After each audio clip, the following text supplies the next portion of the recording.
Shalom.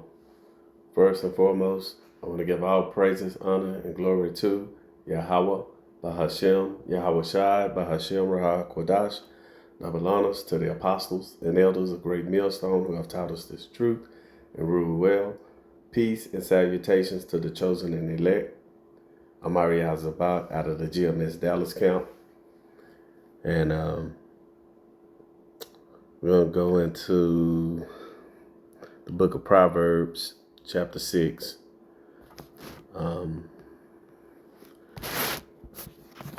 Dealing with a friend, and also dealing with the likeness of a woman,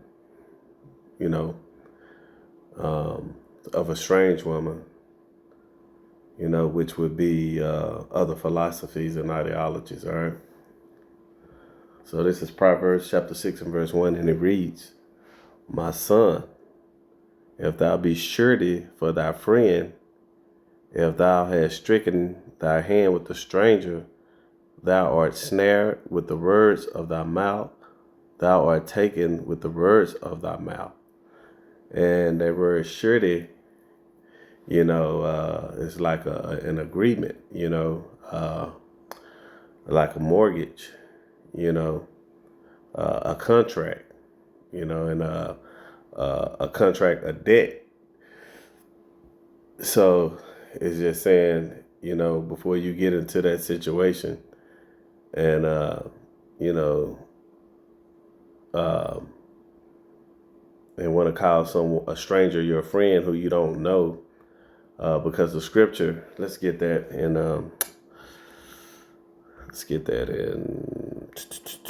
it might be Proverbs, Proverbs 27 and 17, and it reads, "Iron sharpeneth iron, so a man sharpeneth the countenance of his friend." And that's going into these friends are being like-minded. They're the same. That's why it says iron sharpeneth iron.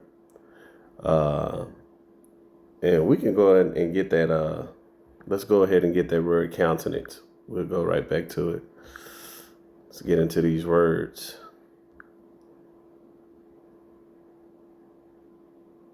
All right, what was that? Proverbs 27, Salakia. All right. What was that? Okay. What was it? 27, verse 17. And it reads, "Iron sharpeneth iron, so a man sharpeneth the countenance of his friend." And we're going to go into that word countenance. And it is panaya, panaya,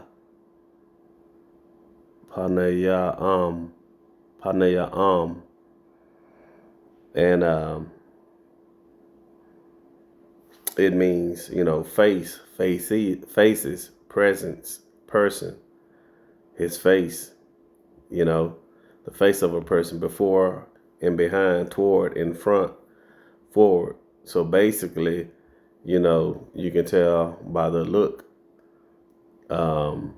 in front or before, in front, in the presence or in the face. All right, so let's go back and read that again. Surface or ground, temp. So iron sharpeneth,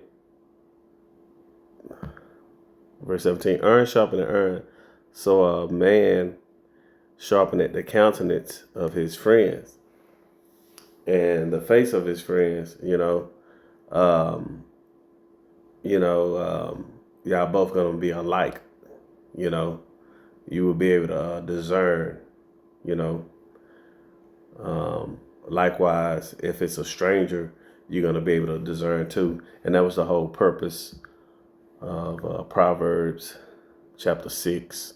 Let's get that again. Proverbs chapter 6. Where it says, "My son, if thou be surety for thy friend, if thou hast stricken thy hand with a stranger," meaning that if you don't know, thou art snared with the words of thy mouth, thou art taken with the words of thy mouth. And you don't want to, be that type of person who's naive, and the spirit has to be dealing with you too. When you put off the old man, put on the new man, it takes time before a friend can prove himself. That's just not something that's gonna happen overnight, no matter how cool you think they are. You have to give that person time to prove himself or herself. All right. Verse 3, and it reads, "Do this now, my son, and deliver thyself when thou art come into the hand of thy friend. Go, humble thyself, and make sure thy friend give not sleep to thine eyes, nor slumber to thine eyelids." And basically, this is saying, deliver yourself, pretty much.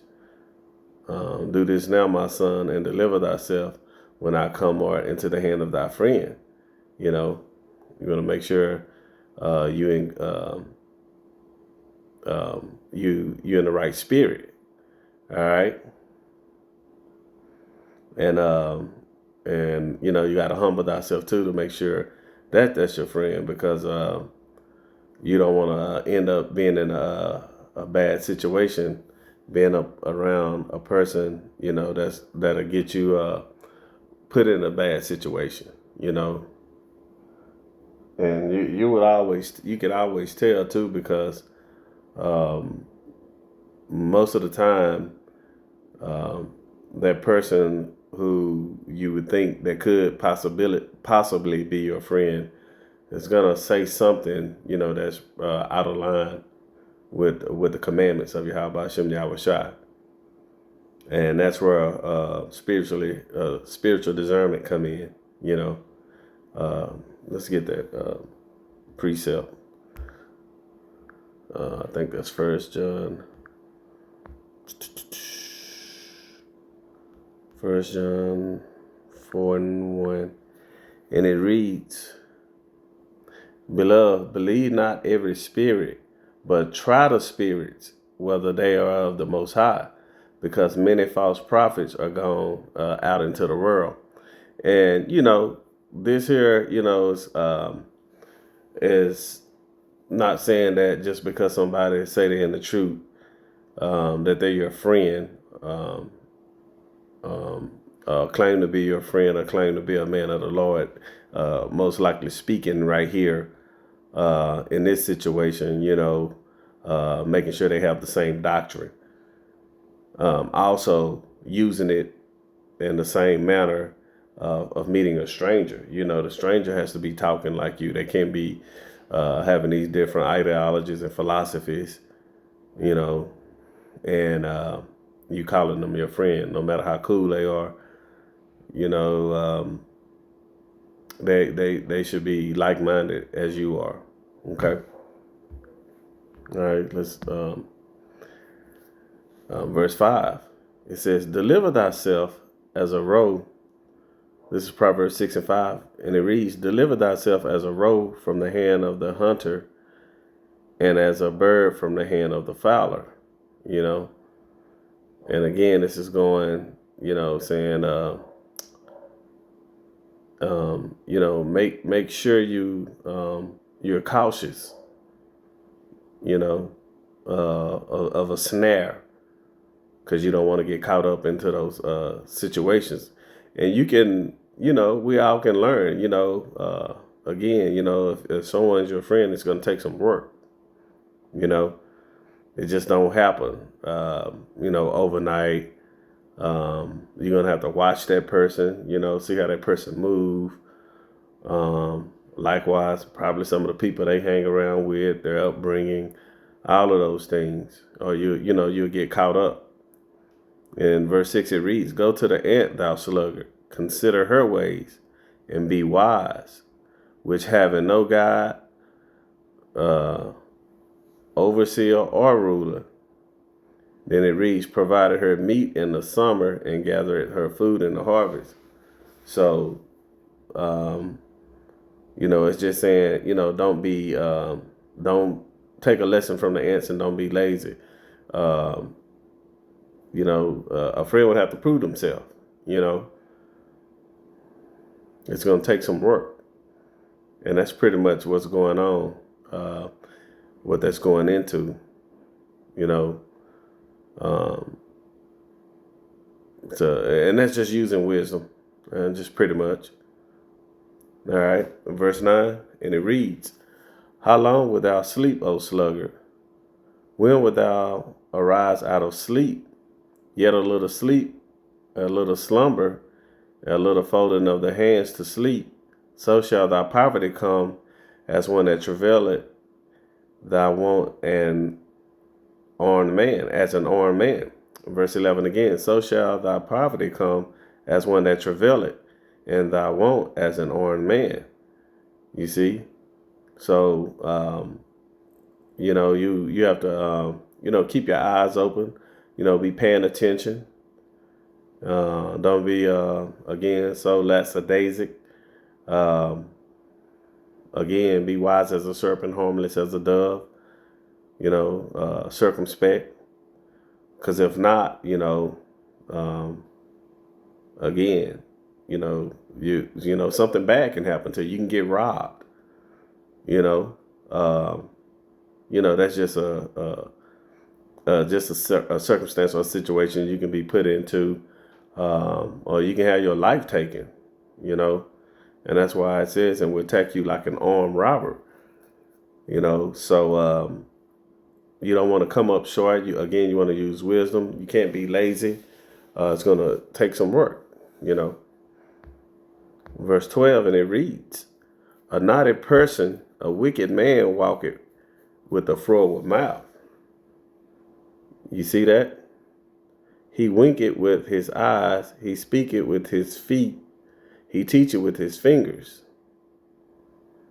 Frowardness is in his heart, he deviseth mischief continually, he soweth discord."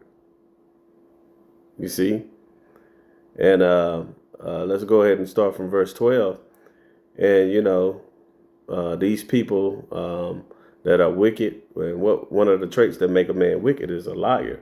There's just lying for no reason.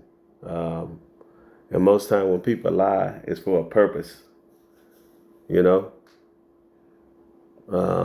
then if you're a constant liar, there you go with iniquity. That's where you get sin upon sin, which bring forth iniquities. He winketh with his eyes, he speaketh with his feet, he teacheth with his fingers. And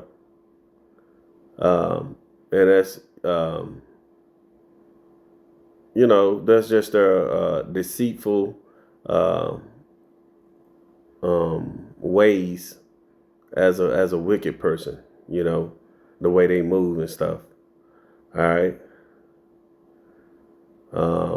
Verse 14, and it reads, "Forwardness is in his heart, he deviseth mischief continually, he soweth discord."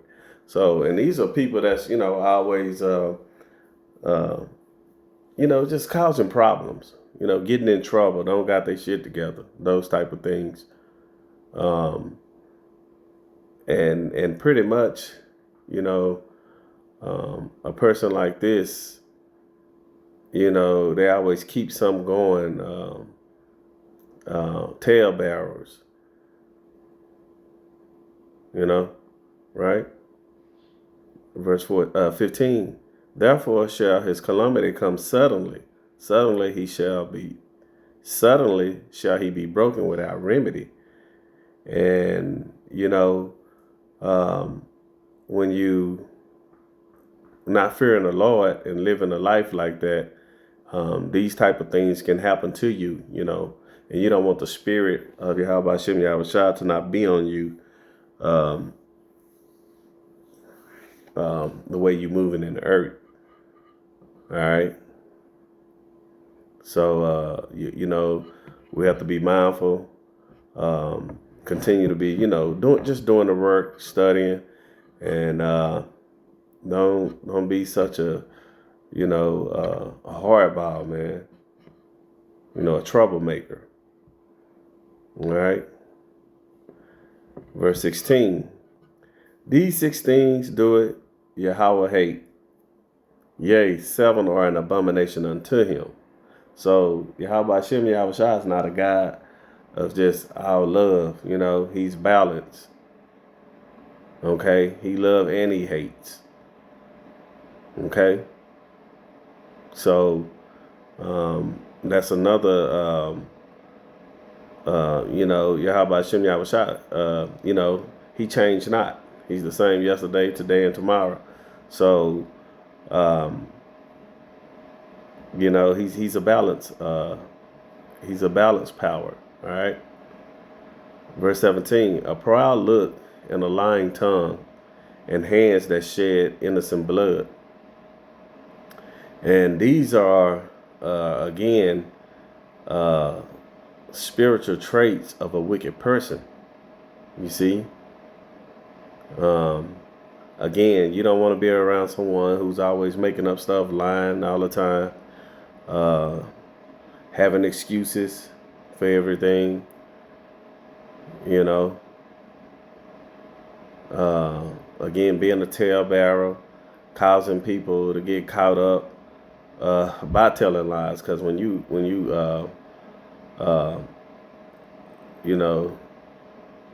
when you're lying, bearing false witness, those aren't actual accounts. And, someone can end up in jail or be put to death over a lying tongue, And that's why it says hands that kill innocent blood, that shed innocent blood, Verse 18, a heart that deviseth wicked imaginations, feet that be swift in running to mischief, So you don't, when it's talking about evil, the word evil mean bad times, and the heart mean mind. Having a mind that devises wicked imaginations, that just want to always get into some shit. Doing the things of the world, want to go sleep, want to go commit adultery with another brother's wife. And these, again, are traits of a wicked person. And we understand that, that can go twofold. It can be from a heathen, or from one of your fellow brethren who are one of the so-called Negroes, Latinos, or Native Americans who are Hebrew Israelite. It can be one of your Hebrew Israelite brethren, and you have to be able to discern that. All right. Verse 19, and it reads, a false witness that speaketh lies, and he that soweth discord among brethren. Again, a person that just, every time you see them, they just lying, they always causing division, amongst the brethren,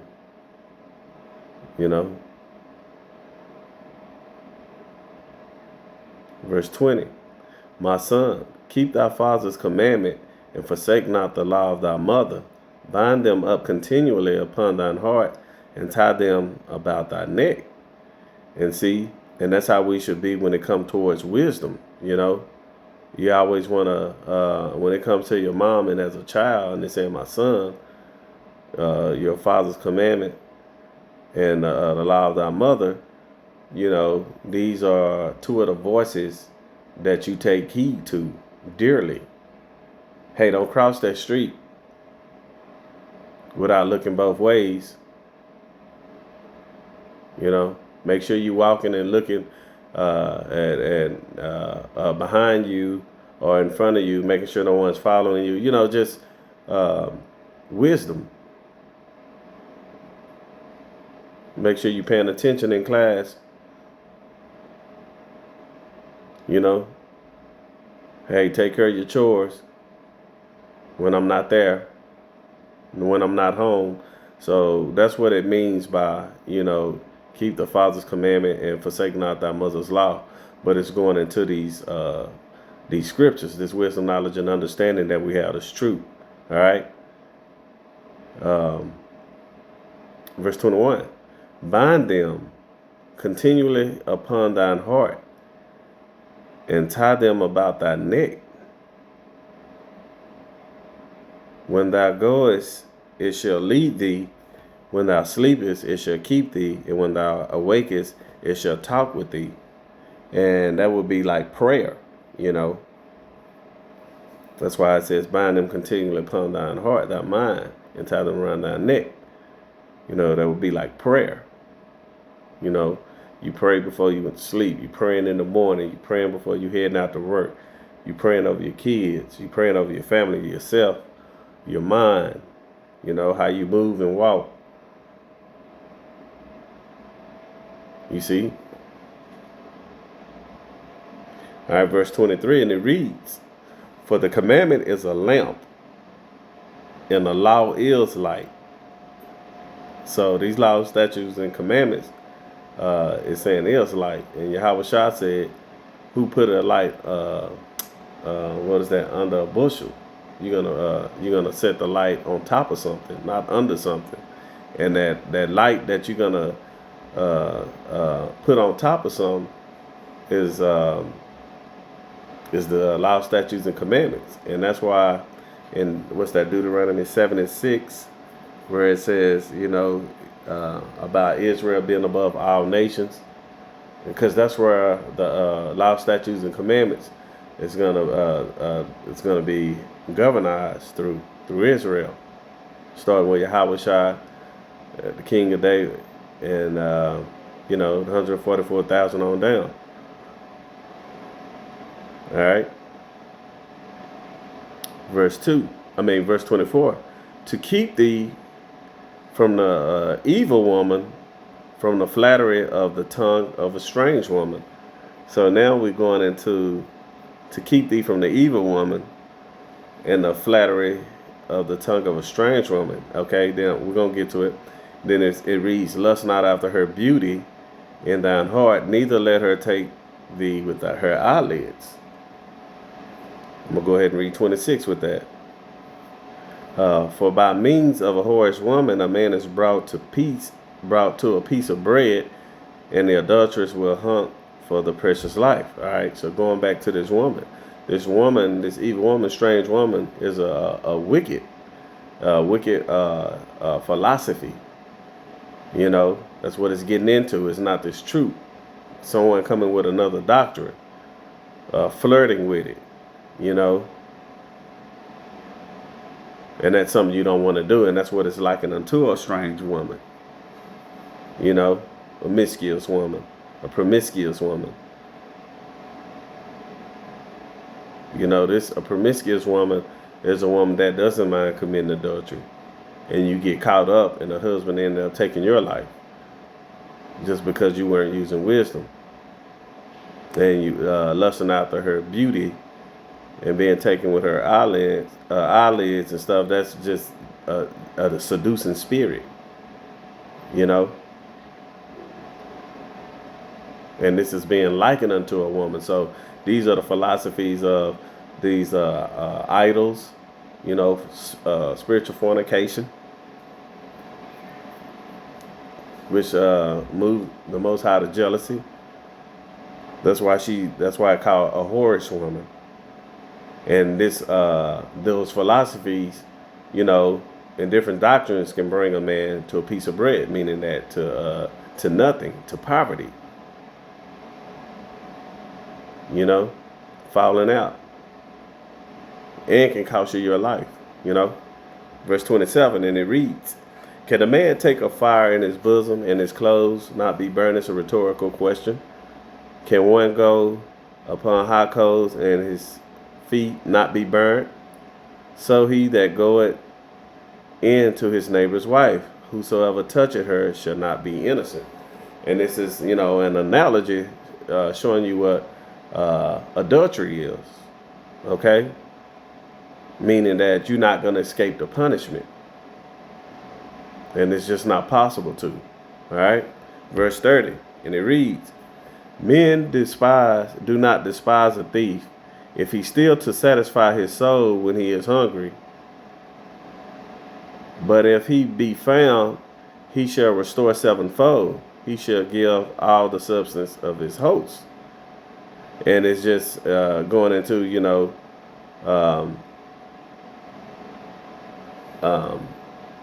again, it's kind of like an analogy. Um, Man, do not despise a thief if he steal to satisfy his soul when he is hungry. And this, this still going into the spirit of a person. But if he is caught, he must pay back 7 times what he stole, even if he has to sell everything in his house. But I'm gonna go ahead and read verse 32. But whosoever committed adultery with a woman lacketh understanding, and he that doeth it destroyed his own soul. And it's just, again, going into the analogy of a thief. If he's hungry and all these things, those things can be forgiven. Because this man was hungry, and he'll pay you back.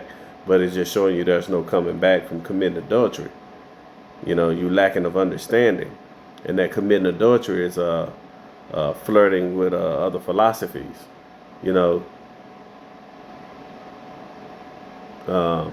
With these other doctrines, and not the 100% truth. All right. Verse 33. A wound and dishonor shall he get, and his reproach shall not be wiped away. For jealousy is the rage of a man, therefore he will not spare in the day of vengeance. So, when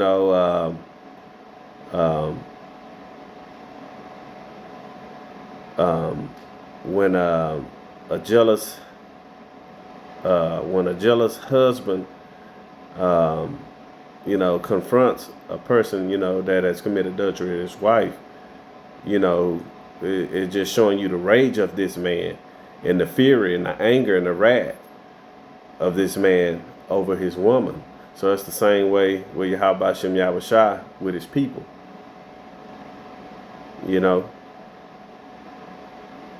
With you so-called Negroes, Latinos, and Native Americans. All right, in verse 35. He would not regard any ransom, neither will he rest content, though thou givest many gifts. So there's nothing that can pay off how this man is feeling, his husband. So we have to continue to use wisdom, walk in the spirit. Again, try the spirit by the spirit. Let me get one more. This is 1 John. I believe it's in the next following chapter, 5 and what was that?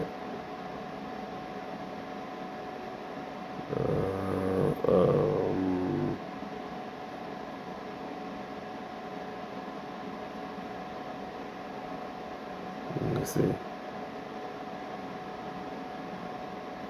No, that's the record that is given.